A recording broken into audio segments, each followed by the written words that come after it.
அனைவருக்கும் வணக்கம். இந்த வீடியோவை சத்தியமாக என்னால் எடுக்கவே முடியல. இருந்தாலும் நான் கஷ்டப்பட்டு தான் அதை எடுத்துக்கிட்டு இருக்கேன். சொல்ல வார்த்தைகளே கிடையாது. மக்களுக்கான தலைவராக ஏன் எடப்பாடியாரை கொண்டாடுகிறோம் அப்படின்றத இந்த வீடியோவில் நான் உங்களுக்கு சொல்ல போகிறேன். இந்த தருணத்தில் நான் என் காலரை தூக்கிட்டு சொல்லுவேன், என் கட்சி அண்ணா திராவிட முன்னேற்றக் கழகம், என் தலைவர் எடப்பாடியார்னு. நேற்று சேலத்தில் ஒரு சிறிய வகையில் ஒரு கோல்டு கவரிங் நகை கடை நாங்கள் திறந்தோம். என்னுடைய தலைவர் எடப்பாடியார் அவர்களுக்கு அவர் வீட்டுக்கு போய் ஒரு பத்திரிகையை நான் வச்சேன்.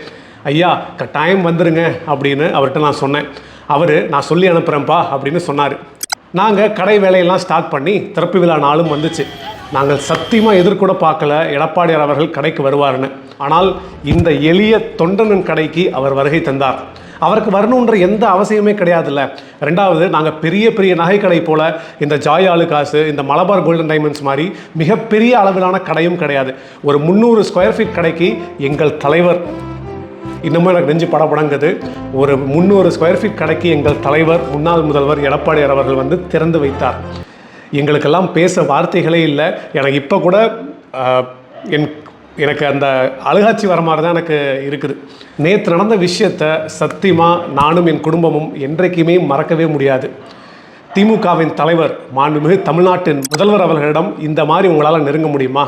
இல்லை நீங்கள் கூப்பிட்டாதான் உங்கள் ஃபங்க்ஷனுக்கு வருவாரா? இவ்வளவு தாங்க மன்னராட்சிக்கும் மக்களாட்சிக்கும் வித்தியாசம்.